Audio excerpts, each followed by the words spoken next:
এভাবে মাছের মাথা রান্না করলে সাদা ভাত, পোলাও, রুটি, পরোটা দিয়ে খেতে অসম্ভব ভালো লাগে। অনেকেই মেহমান আসলে বুঝতে পারেন না মাছের মাথা ঠিক কিভাবে রান্না করলে সবাই পছন্দ করবে। একবার এভাবে রান্না করে পরিবেশন করে দেখুন, দেখবেন মাংসের চেয়ে অনেক বেশি পছন্দ করে খাচ্ছে। আজকে মুগ ডাল দিয়ে মাছের মাথা রান্না করব, তার জন্য এখানে আধা কাপ পরিমাণ মুগ ডাল বেশ ভালোভাবে ভেজে নিয়েছি। এখন এর মধ্যে পানি দিয়ে হাত দিয়ে কষলে কষলে সুন্দর করে ধুয়ে নেব। ডালটা তো 3-4 বার পানি পরিবর্তন করে ধুয়ে নিয়েছি। এখন এর মধ্যে দিয়ে দেব 2 টেবিল চামচ পরিমাণ পোলাও চাল শিলপাটায় আধা ভাঙা করে বেটে নিয়েছি। আজকে রান্না করব রুই মাছের মাথা, তার জন্য মাথাটা আগেই সুন্দর করে ধুয়ে পরিষ্কার করে নিয়েছি। লবণ আর লেবুর রস দিয়ে মাথাটা 10 মিনিট মেখে নিয়ে তারপর সুন্দর করে ধুয়ে নিতে হবে, এতে করে কোনো প্রকার ব্যাড স্মেল থাকে না। এবার তো স্বাদমতো লবণ আর হলুদ গুঁড়া দিয়ে মাছের মাথাটা বেশ ভালোভাবে মেখে নিয়ে চুলায় একটা প্যানে 1/4 কাপ পরিমাণ রান্নার তেল সুন্দর করে গরম করে নিয়েছি।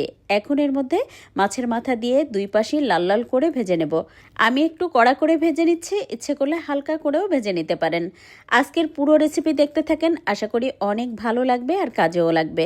ভিডিও ভালো লেগে গেলে শেয়ার করে রেখে দেবেন আপনার টাইমলাইনে, এতে করে রান্নার আগে একবার দেখে নিতে পারবেন। মাছটা ভেজে নেওয়ার পরে এবার বাকি তেলের মধ্যে দিয়ে দিলাম 3টা পেঁয়াজ কুচি, সাথে দিয়েছি আধা ইঞ্চি পরিমাণ দারচিনি, একটা এলাচ, 2টা তেজপাতা।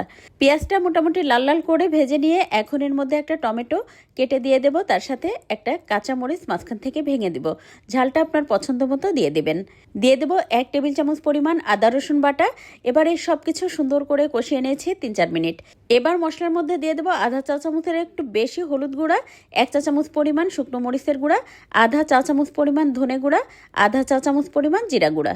তারপর খুব ভালোভাবে মশলা দিয়ে কষিয়ে নিয়েছি। এখন এর মধ্যে ধুয়ে রাখা ডালটা দিয়ে দেব। তারপর খুব ভালোভাবে 7-8 মিনিট সময় নিয়ে কষিয়ে নিয়েছি। এভাবে যদি ডালটা মশলার সাথে কষিয়ে নেওয়া হয়, ঘ্রাণটা এত সুন্দর হয়।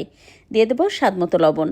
শুধুমাত্র 1 মিনিট মতো নেড়ে মিশিয়ে নিয়ে এখন এর মধ্যে বেশ খানিকটা পরিমাণ পানি দিয়ে দিলাম। মুগ ডাল সিদ্ধ হতে অনেকটা সময়ও লাগে আর অনেকটা পানিও লাগে, তাই আপনি কতটুকু ডাল নেবেন সেই বুঝে পানিটা দিয়ে দেবেন। বেশ খানিকটা সময় মিডিয়াম আঁচে জাল করে নিয়ে এই তো ডালটা যখন পুরোপুরি সিদ্ধ হয়ে গেছে, দিয়ে দেবো 3-4টা কাঁচামরিচ মাঝখান থেকে ভেঙে, আধা চা চামচ পরিমাণ ভাজা জিরার গুঁড়া, আরও দিয়েছি 1 টেবিল চামচ পরিমাণ ঘি। সবশেষে অবশ্যই চেষ্টা করবেন ঘিটা দেওয়ার জন্য। আর যেহেতু আমি আজকে ঘি দিয়ে রান্না করছি, গরম মশলা দিয়ে রান্না করছি, তাই আর ধনেপাতা দিলাম না। যদি ঘি গরম মশলা না দিতাম তাহলে অবশ্যই এই রেসিপিতে ধনেপাতা দিতাম। যদি আপনি পছন্দ করেন গরম মশলা তাহলে দিবেন, আর যদি পছন্দ না করেন তাহলে গরম মশলার গুঁড়া বাদ দিয়ে শুধুমাত্র ধনেপাতা কুচি দিয়ে এটা রান্না করে নিতে পারেন। খেতে অসম্ভব মজা হয়। আর এভাবে যদি আপনি ডাল রান্না করেন, পোলাওর সাথে যেমন সবাই পছন্দ করে খাবে, সাদা ভাত অথবা রুটি পরোটা দিয়ে খেতেও সবাই অনেক পছন্দ করে। এই ডালটা আমি বরাবরই পছন্দ করি সাদা ভাত দিয়ে খেতে। তবে হ্যাঁ, মাঝে মধ্যে কিন্তু আমি পোলাওয়ের সাথেও এভাবে মাছের মাথা করি। অনেকেই মেহমান আসলে বুঝতে পারেন না মাছের মাথা কিভাবে রান্না করবেন, এভাবে একবার রান্না করে দেখতে পারেন। আশা করি সবাই পছন্দ করবে। সবাই ভালো থাকবেন। আল্লাহ হাফেজ।